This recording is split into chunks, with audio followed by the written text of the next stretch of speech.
Am I the jerk for not forcing my child to share their CS account with their sibling?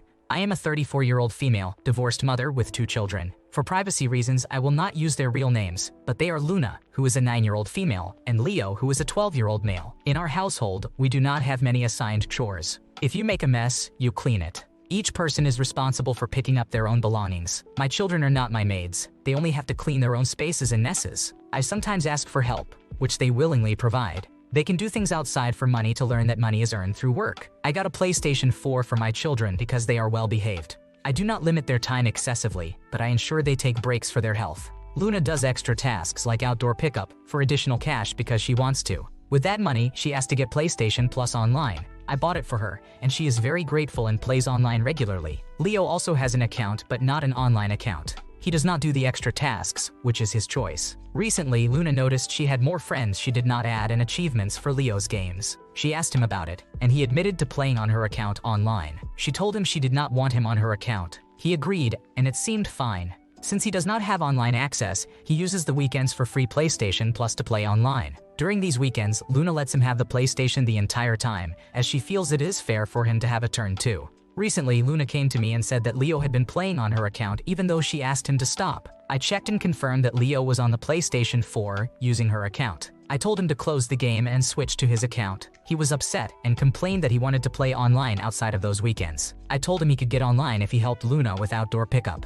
He said he did not want to. Yesterday, Leo came to me and said that Luna had put a password on her account and would not let him in. I explained that it was her account, she worked for her money, and she was not obligated to let him use it. My sister, who was visiting, gave me a weird look and said that PlayStation Plus is not expensive, and it was not a big deal. I feel that if I got Leo PlayStation Plus for free, it would not be fair to Luna because she works for hers. Am I the asshole? You are not the jerk, obviously. Luna is paying for her own account, using the extra allowance she's awarded for doing more chores, and Leo has been offered the same deal but refused. This seems like a fair and healthy system, teaching kids that a bit of hard work pays for nice things. If you listen to your sister, Leo learns that whining will get him his way, and Luna's extra effort becomes meaningless. Am I the jerk for refusing to go out with my partner and their coworkers? When my boyfriend and I first started dating, I told him that my ex-boyfriend used to lie to me a lot, sneak out to go to the bar and cheat. This caused a lot of problems, ultimately ending our relationship and leaving me with a permanent phobia of dating somebody who goes out all the time.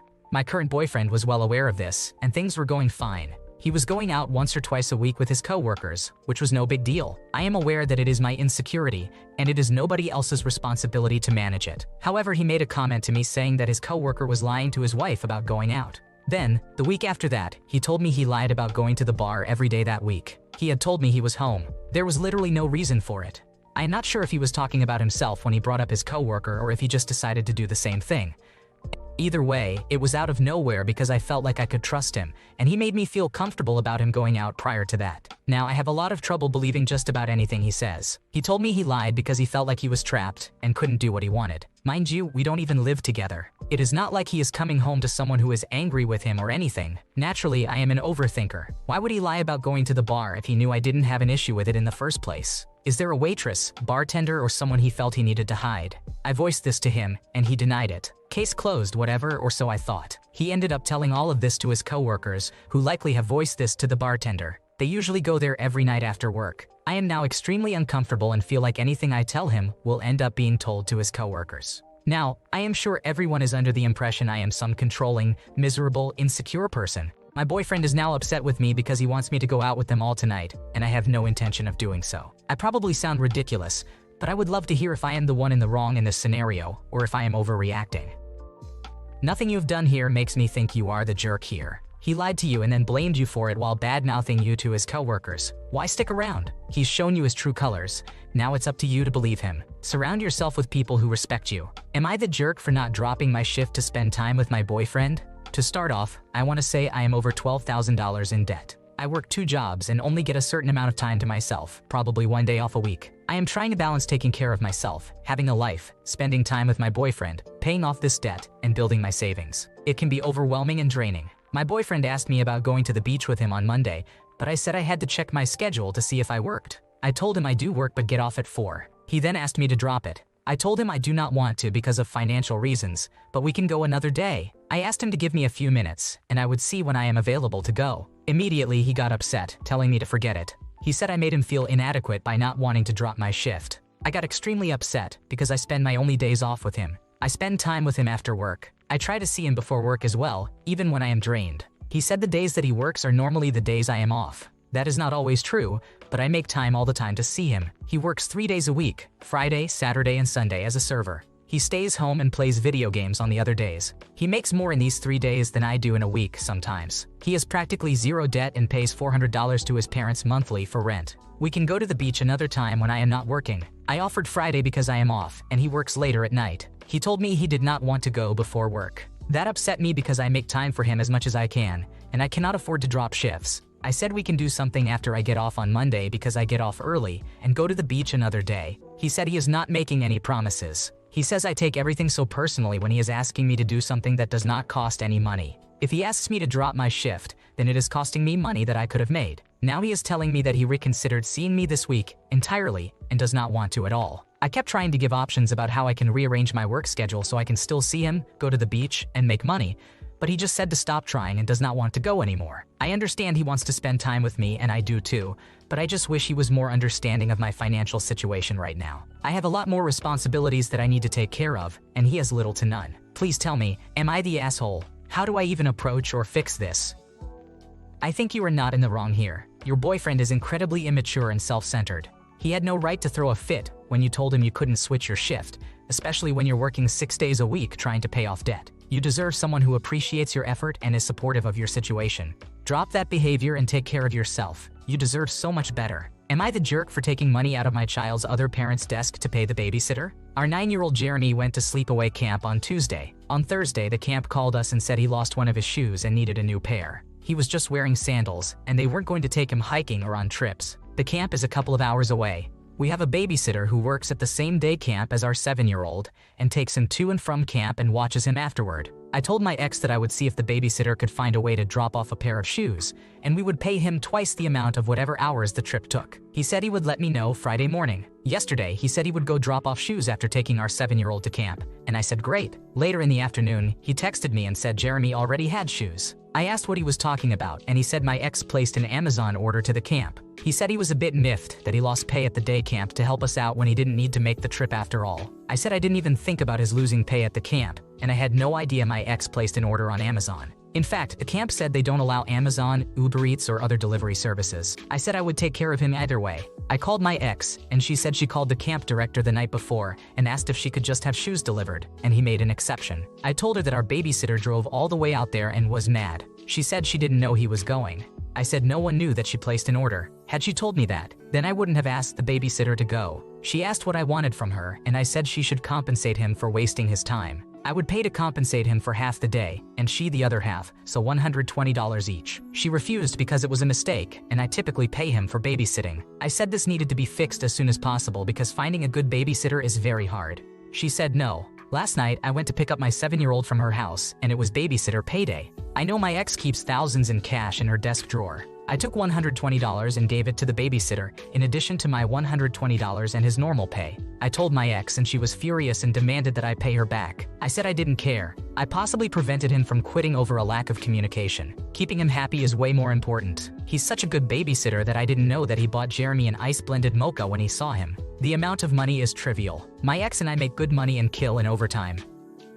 You are the jerk here, OP, for sure. Taking her money without consent is definitely theft. Stealing from an ex, especially when responsible for babysitting fees, is just wrong. It's important to handle these situations with respect and fairness. Am I the jerk for not taking pictures with my partner but posting photos of myself online? I have been with my boyfriend for 8 months, and we do not have a single good picture together. We have a couple of silly ones, but he has been wanting a good picture of us for a long time. I am not against this. I just really hate taking pictures of myself. I have taken one picture of myself the whole time we have been together that I actually somewhat like. I posted that one on my Instagram months ago. I occasionally make TikToks of myself just talking. I have made about 6 on the page that I have had for over 2 years. The last time I posted on it was about 4 months ago. I was trying to make one today when he tried to call me, and I told him I would call back when I was done. He got really upset with me, saying that it is stupid that I post myself online but will not take a picture with him. I told him that it is different when I am alone and in control of the camera because people only see what I want them to see. I take every video at least 10 times before I get one I find at least a little acceptable to post. I did not even end up posting the one I made because I hated the way I looked in it. Taking pictures with me is a nightmare because I feel embarrassed the whole time I am doing it and can take 500 and hate every single one. He got upset and said he would just start showing people my mugshot when they asked to see a picture of me. It was a minor offense and my case got dismissed, but I feel like it is very rude to say that. I am not upset with him over it because I know he is just frustrated and does not mean it, although I know it is not cool for him to throw that in my face. I love him a lot, and he does not think my intentions are bad with the way I will not take a picture with him. I really just barely take pictures of myself at all and really hate taking them. I feel like TikTok is especially different because the stuff I post has nothing to do with my looks. I am talking about stuff I am interested in all of them. Am I the asshole? Do I suck it up and just take a picture? Just take a picture with your boyfriend. It doesn't have to be awkward or professional. Those in-the-moment pictures always turn out adorable and capture the fun times. Stop caring so much about how you look for a second and make his day. It's not a big ask and definitely not worth arguing over. Am I the jerk for not sharing my money with my mother? I, a 17-year-old male, live with my mother and my 11-year-old sister. My father is not part of our lives anymore as he is too busy with his new wife and children. My parents got divorced when I was 14. My mother discovered that my father was cheating on her, and as soon as she found out, she divorced him. My father's infidelity was really hard for her to deal with, so she turned to alcohol and smoking to cope with her feelings. She has a job, but as soon as she gets home, she locks herself in her room and drinks wine while watching romantic comedies, crying, and eating chocolate. The only role my mother has in taking care of my sister and me is ensuring the bills are paid, and we have a roof over our heads. Other than that, she wants nothing to do with us. In her absence, I have stepped up to take care of my sister. I make her meals. I have taught her how to cook. I take her to the grocery store to teach her how to shop on a budget. I help her with homework. I take her to school and tennis practice. I come to her matches whenever I can. Taking care of her used to be difficult, but it's become second nature now, and I know I have to do whatever I can to ensure she's happy. My sister's birthday is coming up. I know my mother won't do anything for it, so I've been working extra hours and saving up that excess money from my job to give her a nice celebration. I've almost got enough to take her and her best friend to the movie theater and out to dinner. I also plan to buy her new AirPods and the new head tennis racket she's been eyeing. In total, I have almost $600. Yesterday, my mother found out about my birthday stash. She asked me if she could have the money to pay for the rent on our house. She explained that she was short on money and really needed me to give her the money from my job so that she could pay our landlord on time. I told her no, for two reasons. 1, it's my money that I worked for so that I could do something nice for my sister. 2, I don't trust my mother. I think that if I give her the money, she'll either spend it on alcohol or cigarettes. My mother called me selfish and petty. She said that if we get evicted, it'll be my fault for not helping out. Still, I refuse to share my money. Am I the asshole for not helping out my mother?